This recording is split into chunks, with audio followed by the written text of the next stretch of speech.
안녕하세요, 두홍지입니다. 오늘은 머랭 쿠키를 만들어 보고 소금, 산, 지방, 설탕이 머랭에 어떤 영향을 끼치는지 알아보겠습니다. 머랭이란 달걀 흰자에 설탕을 첨가하여 단단해질 때까지 거품을 낸 혼합물을 말합니다. 이 혼합물을 낮은 온도에 바삭하게 구우면 머랭 쿠키가 되는데요. 이 머랭의 원리를 이해하고 각각의 재료들이 머랭에서 어떤 역할을 하게 되는지 이해하면 머랭을 만드는 데 더 도움이 되실 거라 생각됩니다. 그럼 머랭이 만들어지는 원리를 알아보겠습니다. 달걀 흰자에는 약 10%의 단백질이 있는데요. 이 단백질이 공기방울을 감싸고 거품을 안정시키는 역할을 합니다.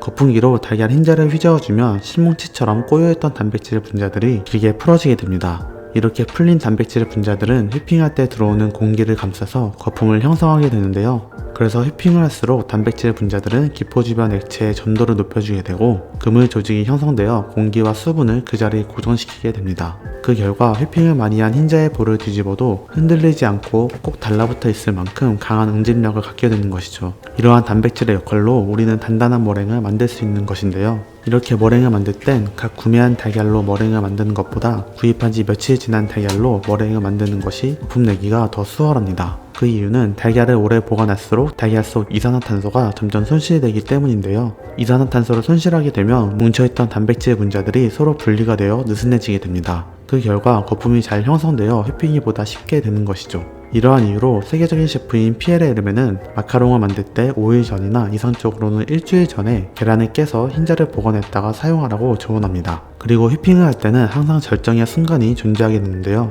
그 절정의 순간을 지나쳐 계속 휘핑을 하게 되면 머랭을 구성하고 있는 조직을 파괴하게 되어 머랭이 거칠어지고 부피가 줄어들게 됩니다.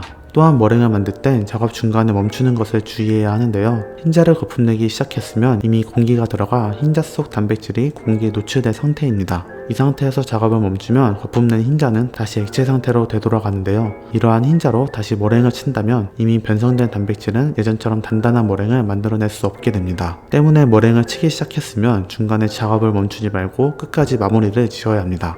그럼 머랭을 만들 때 도움이 되는 재료와 방해가 되는 재료들을 알아보겠습니다. 대표적으로 설탕, 소금, 산, 지방 이 4가지 재료에 대해 알아볼게요. 먼저 흰자에 방해가 되는 재료는 지방과 소금인데요. 지방이 흰자에 들어가게 되면 흰자의 단백질과 서로 공기를 갖기 위해 경쟁하게 됩니다. 그 결과 거품을 형성하기 위해 훨씬 더 많은 시간을 휘핑해야 하고 거품을 형성했다 하더라도 안정적인 상태가 되지 못합니다. 이러한 이유로 노른자가 살짝 들어간 흰자로는 머랭을 만들지 않는 것입니다. 그 다음은 소금인데요. 머랭은 흰자 단백질 간의 그물 조직이 형성되어 안정적이고 단단한 상태로 완성되게 됩니다. 그런데 만약 소금이 들어간다면 머랭 속 뒤엉켜 붙어있는 조직을 방해하여 머랭의 구조를 약화시켜버립니다. 그 결과 안정적인 머랭을 얻지 못하게 되죠. 때문에 머랭을 만들 때는 소금을 넣지 않는 것이 좋습니다. 반면 거품 형성에 도움이 되는 재료는 산 성분인데요. 흰자 내부에 있는 단백질에는 여러 종류의 단백질들로 구성되어 있습니다. 이러한 단백질들 간의 강한 결합은 거품을 형성하는 데 별로 도움이 되지 않는데요. 이때 적당한 산은 이러한 단백질들 간의 강한 결합을 억제해주게 됩니다. 그래서 머랭 거품을 내기 시작할 때 산을 첨가해주면 휘핑을 보다 쉽게 해주고 안정적인 거품을 얻게 해주는 것이죠.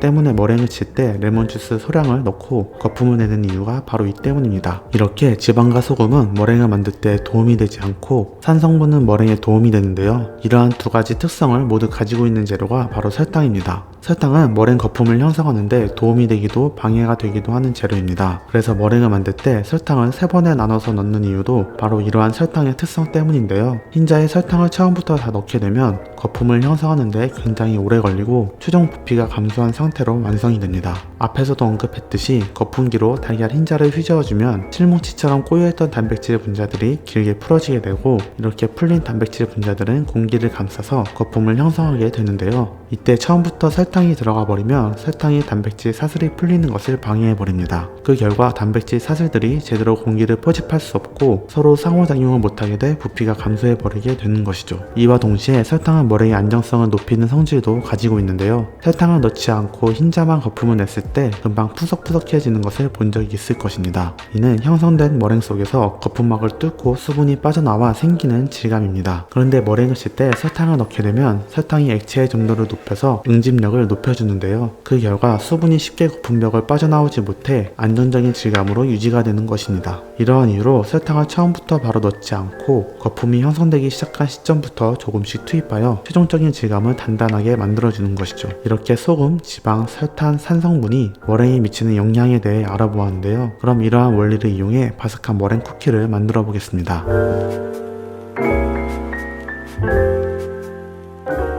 핸드믹서로 레몬즙을 넣은 흰자를 거품 내줍니다.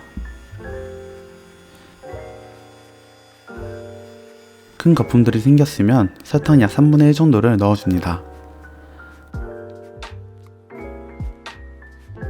그 뒤 색이 뽀얗고 부드러운 맥주 거품 같은 텍스처가 될 때까지 휘핑을 해줍니다.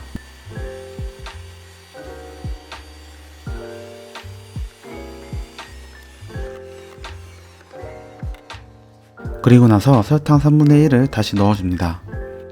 다시 휘핑을 해주는데 머랭의 상태가 점점 질척해지고 거품기를 들어 올렸을 때 살짝 묽은 상태가 되도록 해줍니다. 남은 설탕을 다 넣어주고 머랭이 단단해질 때까지 휘핑해줍니다. 완성된 머랭은 뿔이 똑바로 서고 볼을 흔들어도 흔들리지 않는 상태가 됩니다.